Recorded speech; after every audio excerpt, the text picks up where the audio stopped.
नमस्कार, नगरी नगरी बस्ती बस्ती में आपके साथ मैं हूं श्वेता एस त्रिपाठी। कानपुर देहात में समाजवादी पेंशन योजना पर अवशेषशाही भारी पड़ती नजर आ रही है। योजना में अपात्रों को लाभ पहुंचाया गया। मामला राजपुर ब्लॉक के सिलेहरा गांव का है, जहां ग्रामीणों का आरोप है कि ग्राम प्रधान और सेक्रेटरी ने पैसे लेकर अपात्रों को पात्र बना दिया। ग्रामीणों का कहना है कि एससी लाभार्थियों को कागजों पर ओबीसी लाभार्थी दिखाया गया और उन्हें इस पेंशन का लाभ मिलने लगा, लेकिन जो लोग नियमों के तहत पात्र थे उन्हें आज तक योजना का लाभ नहीं मिला है।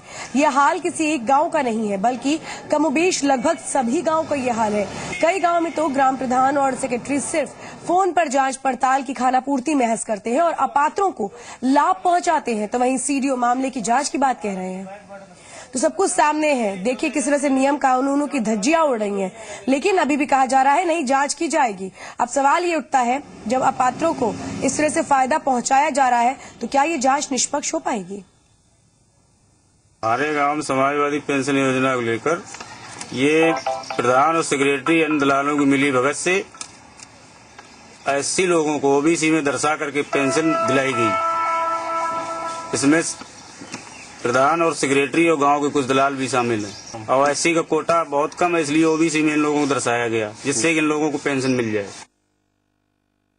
समाजवादी पेंशन के नाम पे यहाँ के प्रधान और सेक्रेटरी ने मिलके जो है 2-2 हजार रुपया लेके, और ओबीसी का कोटा ज्यादा था, एससी का कम था, और सामान्य वर्ग में भी कुछ कोटा था। उन लोगों को पेंशन मिली नहीं, ना सामान्य वर्ग वाले को ना ओबीसी वालों को। एससी वालों को पेंशन ओबीसी में बना के पेंशन दिलवा दी और 4-4 हजार रुपए मिले। 4-4 में 2-2 हजार रुपए बैंक से निकाले गए, आधे उन लोगों ने ले लिए और चोरी तरीके से ये गाँव में गलत काम हुआ। जैसा आप बता रहे हैं, इस गांव के संबंध में हम जांच कराएंगे। अगर जांच में ऐसी स्थिति कहीं पाई जाती है कि किसी अपात्र को पेंशन प्राप्त हो गई है तो समुचित कार्रवाई की जाएगी और दोषी कर्मचारी के विरुद्ध भी कार्रवाई सुनिश्चित करेंगे। तो इधर आजमगढ़ में किसानों के साथ बीमा कंपनियों की धोखाधड़ी के मामले में जी संगम की खबर का असर हुआ है। जी संगम पर खबर दिखाए जाने के बाद डीएम ने Universal Sompo General Insurance Company Limited को ब्लैकलिस्ट करने के लिए शासन को पत्र लिखा है। दरअसल किसान क्रेडिट कार्ड के नाम पर बीमा कंपनियां किसानों की फसलों का बीमा तो कर लेती हैं, लेकिन फसल बर्बाद होने पर उन्हें प्रीमियम राशि से भी 10 गुना कम मुआवजा दिया जाता है। यूनियन बैंक की शाखा सेटवल से 22 किसानों का फसल बीमा कराया गया, जिसका प्रीमियम 18,000 लिया गया, लेकिन जब मुआवजा देने की बात आई तो 4 किसानों को महज 3,729 रुपए का भुगतान किया गया। यूनिवर्सल सोमपो इंश्योरेंस कंपनी द्वारा किसानों का बीमा कराया गया था, लेकिन प्रीमियम काटने के बावजूद भी अभी जो किसानों को फसलों की क्षति हुई है उस पर उनके द्वारा उन्हें किसी प्रकार के कोई लाभ का भुगतान नहीं किया गया। तो इस संबंध में बीमा कंपनी के विरुद्ध कार्रवाई के लिए शासन को लिखा गया है और उनको ब्लैकलिस्ट भी कराया जा रहा है। खबर नोएडा से, जहां पर सोरखा गांव में ग्राम समाज की जमीन घोटाले मामले की जांच शुरू हो गई है। आपको बता दें कि गुरुवार को जिलाधिकारी ने एडीएम को जांच के आदेश दिए थे। दरअसल सोरखा गांव में ग्राम समाज की 250 बीघा जमीन को धोखे से 15 लोगों के नाम करने का मामला सामने आया है। आरोप यमुना प्राधिकरण के तहसीलदार के पद पर कार्यरत अजीत परेश पर लगा है। आपको बता दें कि 2013 में ग्राम समाज की अरबों की 250 बीघा जमीन को गलत तरीके से 15 लोगों से साठगांठ करके उनके नाम पर कर दिया था। दरअसल 1995 में ये जमीन 115 भूमिहीन परिवारों को आवंटित की गई थी, लेकिन तहसीलदार अजीत परेश पर आरोप है कि उन्होंने अपने पद का दुरुपयोग कर इसे 15 लोगों के नाम चढ़ा दिया। मामला सामने आने के बाद पीड़ित परिवारों ने जिला अधिकारी से शिकायत की, जिसके बाद एसडीएम को मामले की जांच के आदेश दिए गए। समस्या ये है कि जब हमारे ग्राम प्रधान ने पहले हमारे लिए गरीब लोगों के लिए 6-6 बीघे पट्टे कर दिए, तो उन्हीं में वही खसरा नंबरों में 15-15 बीघे के 15 आदमियों के नाम पट्टे और हो गए उसमें से, और ये तहसील के अधिकारियों के साठगांठ से हुई है। हमारे 1995 के और उन्होंने दिखा रखे 1969 के पट्टे हो, जबकि 69 का कोई भी प्रस्ताव कहीं भी नहीं है। वे पिछले पट्टे दिखा रहे हैं, हमसे पहले पट्टे दिखा रहे हैं, फर्जी जो दिखा रहे हैं वो फर्जी। जब जमीन ना ही तो ये हमारे क्यों कर दिए? या तो हमारे फर्जी बताओ या उन्हें मानो फर्जी। तो किसकी गलती से मान रहे हो ये सब? गलती सब तहसील की है। कुछ लोग गांव के आए थे, शिकायत किए थे कि अभिलेखों में बिना किसी आधार के सक्षम आधार के पूर्व में तहसीलदार ने 2013 में कुछ लोगों के नाम चढ़ा दिए। तो अपर जिलाधिकारी प्रशासन को हमने व्यक्तिगत रूप से जांच करके रिपोर्ट देने को कहा है और संभवतः आज या कल में रिपोर्ट आ जाएगी और जो भी इसमें वांछित कार्रवाई होगी मेरे द्वारा कानूनी रूप से तत्काल कर दी। एक ये बहुत बड़ा घोटाला है, इसमें बहुत बड़ी जांच होनी चाहिए और इसमें एक एफआईआर भी दर्ज करानी चाहिए जिससे सच्चाई सामने आ जाए और जिन लोगों के नाम हुए हैं जो करने वाले हैं इसमें उन सब के नाम भी एफआईआर होनी चाहिए और ये तत्काल प्रभाव से ये पट्टे निरस्त किए जाएं। गांव के जो भूमिहीन है कई बार डीएम साहब से मिल चुके हैं, प्रशासन को शिकायत दे चुके हैं। आज भी वो लोग जो डीएम साहब के यहाँ आवास पे घेराव करने आए थे तो सिटी मजिस्ट्रेट साहब ने उनको समझा कुछ समय दिया है, अगर ये जल्दी से एफआईआर दर्ज नहीं की गई, इनमें निरस्त नहीं हुए तो किसी भी हद तक जो भूमिहीन लोग हैं हमारे गांव के वो जा सकते हैं। नोएडा के सोरखा गांव में एक तहसीलदार अजीत परेश ने करीब 250 बीघे पट्टेदारों की जमीन को निरस्त करते हुए और दूसरे लोगों के नाम पर चढ़ा दिया। उस जमीन की एक तस्वीर हम आपको दिखाएंगे। ये सोरखा गांव में हिंडन नदी के पास में ये जमीन है और यहाँ पर इस जमीन पर फिलहाल निर्माण किया जा रहा है और ये करीब 250 बीघे के आसपास की ऐसी जमीन है जो 1995 में गाँव के कुछ भूमिहीनों को दी गई थी। इसी में साठगांठ कर 2013 में तहसीलदार अजीत परेश ने इस जमीन को कुछ अन्य लोगों के साथ भूमाफियाओं के साथ उसके नाम पर चढ़ा दिया, जिसके बाद इस जमीन पर लगातार यहाँ निर्माण किया जा रहा है और संबंधित अधिकारियों की देखरेख में भी यहाँ निर्माण किया जा रहा है, ऐसा भी आरोप है। और करोड़ों रुपए की जमीन ये बताई जा रही है जो ग्राम प्रधान है उनके मुताबिक, और लगातार अधिकारियों से इसकी शिकायत करने के बाद भी किसी तरीके की कार्रवाई नहीं हुई। फिलहाल जो अजीत परेश तहसीलदार हैं वो यमुना अथॉरिटी में तैनात बताए जा रहे हैं। घोटाला करने के बाद उनके खिलाफ जांच बैठने और कार्रवाई होने के अलावा उनको प्रमोशन देकर यमुना अथॉरिटी में बैठा दिया गया है ताकि वो दूसरे और घोटालों को अंजाम दे सकें। अमित चौधरी, जी मीडिया, नोएडा। और इधर कन्नौज में जीत संगम की खबर का असर हुआ है। जीत संगम ने कन्नौज में वृक्षारोपण अभियान में लापरवाही की खबर दिखाई थी, जिसके बाद डीएफओ ने रौसा गांव के दारोगा लाला राम और तिरवा इलाके के जितेंद्र तिवारी को निलंबित कर दिया है। जीत संगम ने खबर दिखाई थी कि कैसे वन विभाग के लापरवाह अधिकारी सीएम अखिलेश के ड्रीम प्रोजेक्ट पेड़ लगाओ पर्यावरण बचाओ अभियान को बर्बाद कर रहे हैं। हालात ये है कि पिछले साल 5 जून को पर्यावरण दिवस पर सीएम अखिलेश के लगाए गए पीपल के पेड़ को भी विभाग नहीं बचा पाया और इस साल सीएम के संभावित दौरे के मद्देनजर उसी जगह पर दूसरा पीपल का पेड़ लगाया गया। सीएम ने निर्देश दिए कि रौसा गांव में 1 लाख से ज्यादा वृक्ष लगाए जाए, जिसके लिए 22 करोड़ की धनराशि भी आवंटित की गई है, लेकिन 1 साल के अंदर ही 80% से ज्यादा पेड़ नष्ट हो गए। अब सवाल तो ये 22 करोड़ की रकम का फिर क्या हुआ? वन क्षेत्रों में खासतौर से तिरवा क्षेत्र में और रौसा क्षेत्र में कई दिनों से शिकायतें प्राप्त हो रही थी, तो उसकी प्रिलिमिनरी जांच मेरे द्वारा भी की गई और हमने अपने सूत्रों से और भी जांच कराई। तो उनमें कुछ जो काम चल रहे हैं उनमें कुछ गड़बड़ियाँ थी, कुछ सुरक्षा में उनकी चूक थी और एक जो था वो मुख्यालय पर अपना रहता भी नहीं था, कहीं दूर से आता जाता था, तो उसको पहले वार्निंग भी दी गई। जब नहीं सुधरा तो उनको निलंबित किया गया, एक तिरवा क्षेत्र के वन रक्षक को और रौसा क्षेत्र के वन रक्षक को निलंबित। बजाज के ललितपुर बिजली घर से बिजली लागत तय करने के मामले में यूपी पावर इंजीनियर के संगठनों ने मोर्चा खोल दिया है। अभियंता संघ ने मामले में पावर कॉर्पोरेशन की रिपोर्ट को खारिज करने की मांग की है। अभियंता संघ का कहना है कि टैरिफ को लेकर कंपनी ब्लैक लिस्टेड है, लिहाजा संघ निजी बिजली घरों से बिजली खरीद का विरोध कर रहा है। तो वही उपभोक्ता परिषद ने नियामक आयोग में शिकायत की है। 8.46 करोड़ पर मेगावाट लागत आ रही है इसकी। जो हमारे यहाँ कॉस्ट उत्पादन निगम के जो पावर हाउस लग रहे हैं उनमें कॉस्ट 4 करोड़ से ज्यादा कहीं नहीं आ रही है। तो जब ये महंगे पावर हाउस लगेंगे तो निश्चित तौर पे इनकी बिजली भी महंगी होगी और इसमें तो आयातित कोयला इस्तेमाल करने की बात कही गई है ललितपुर परियोजना में, तो इसमें तो 10 रुपए से ज्यादा कॉस्ट नहीं आएगी। तो आप बताएं कि ये आम जनता कैसे महंगी बिजली खरीद सकती है। हम लोग उत्तर प्रदेश सरकार से मांग कर रहे हैं कि सरकार अभी भी समय इसकी पूरे प्रकरण की सीएजी से जांच कराए और अगर जरूरत पड़े तो सीबीआई जांच को भी रिकमेंड करना चाहिए, क्योंकि इसमें कहीं न कहीं बहुत बड़ा मामला सामने निकल के आएगा और इसमें कहीं न कहीं वित्तीय अनियमितता का मामला पूरी तरीके से झलक रहा है। क्योंकि इसके पूर्व में भी अगर देखा जाए बजाज ग्रुप की जो छोटी इकाइयां थी उस पर भी सीएजी ने काफी बड़ा मुद्दा उठाया था और बड़े घोटाले का पर्दाफाश हुआ था और आज उसका खामियाजा है कि महंगी बिजली का नतीजे से बिजली दरें जो है लगातार बढ़ रही है। यूपी सरकार भरपूर बिजली आपूर्ति के लाख दावे करे, लेकिन संभल के चंदौसी में 2 साल से अधूरा पड़ा विद्युत सब स्टेशन सीएम के दावों की साफ पोल खोल रहा है। सीएम अखिलेश ने 2013 में 2.5 करोड़ की लागत से 11 केवी सब स्टेशन का शिलान्यास किया था, जिसका काम 1 साल में पूरा होना था, लेकिन तय वक्त से 1 साल ज्यादा बीतने के बावजूद काम पूरा नहीं हो पाया।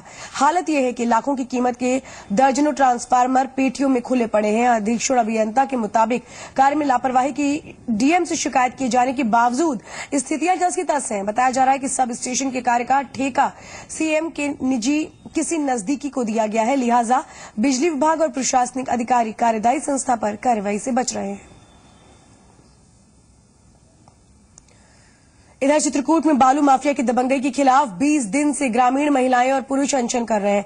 मामला पहाड़ी थाना क्षेत्र के ओरा गांव का है, जहां ग्रामीण ओरा घाट पर बालू खनन का विरोध कर रहे हैं। ग्रामीणों के मुताबिक अगर यहां पर बालू का खनन हुआ तो नदी की धारा बदल जाएगी और नहर बंद हो जाएगी, जिससे किसानों को पानी नहीं मिल पाएगा और किसान भूखे मर जाएंगे। तो वहीं डीएम का कहना है कि ग्रामीण गलत तरीके से अनशन में बैठे हैं और इससे राजस्व का नुकसान हो रहा है।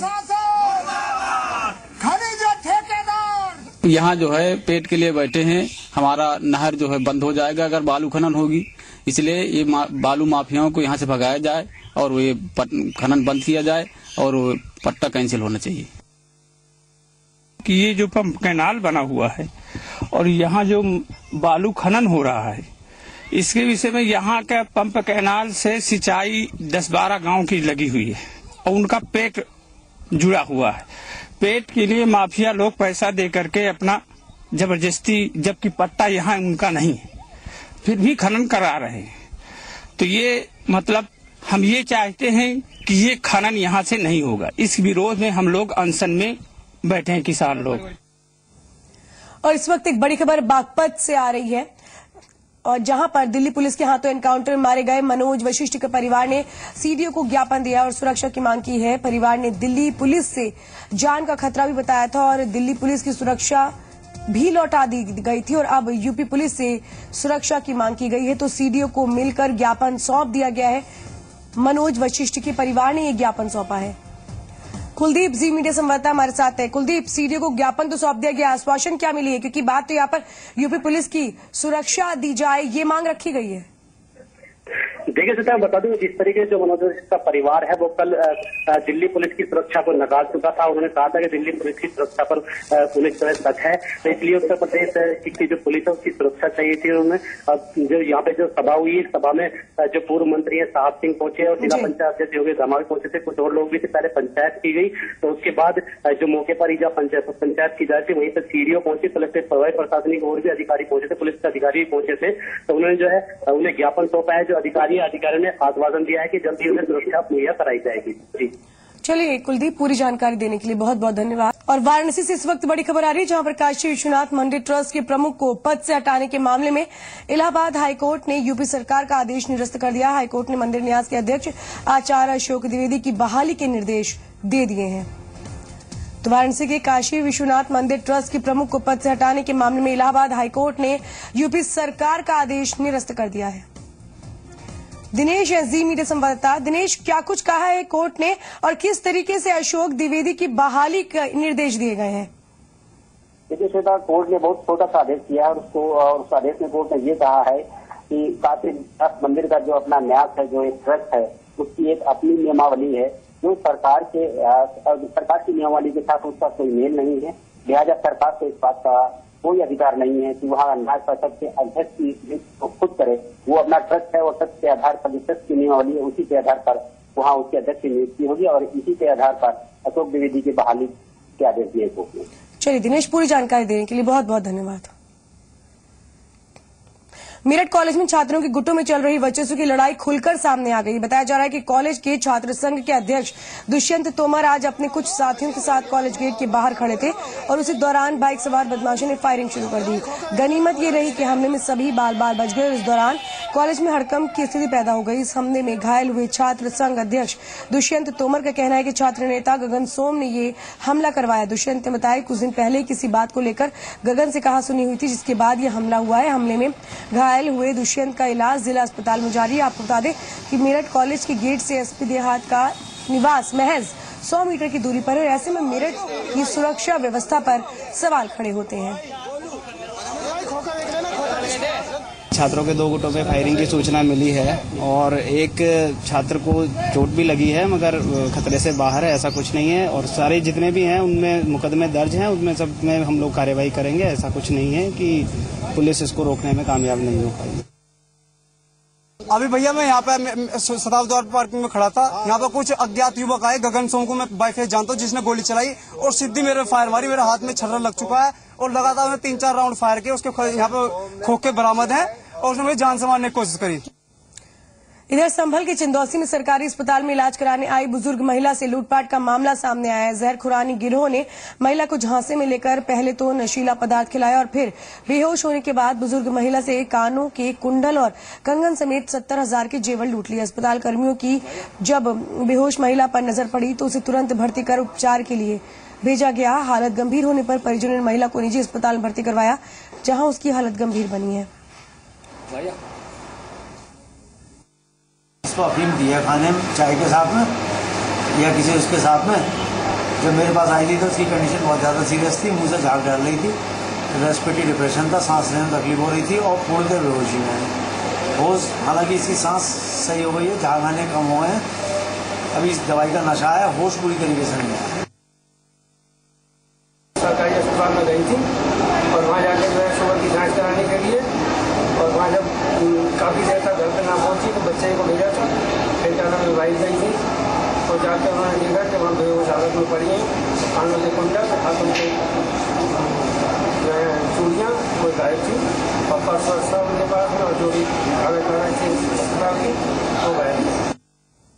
खबर बरेली से, जहां पर छेड़छाड़ का शिकार हुए एक युवती के परिवार की आरोपियों ने जमकर पिटाई कर दी। पीड़ित परिवार का जिला अस्पताल में इलाज चल रहा है। पीड़ितों के मुताबिक उनके परिवार की महिला के साथ लक्ष्मी प्रसाद नाम के युवक ने छेड़छाड़ की। महिला के शोर मचाने पर मौके पर परिवार के पहुंचने से पहले ही आरोपी वहां से भाग गया। पीड़ित परिवार के मुताबिक अगले दिन लक्ष्मी प्रसाद अपने परिवार को लेकर उनके घर पहुंचा और धारदार हथियार से उन पर हमला कर दिया। पीड़ित परिवार का यह भी कहना है कि विषादगंज पुलिस ने उनकी शिकायत दर्ज की है। फिलहाल डीआईजी के आदेश के बाद एसएसपी ने मामला दर्ज कर थाने में एसओ को तलब किया।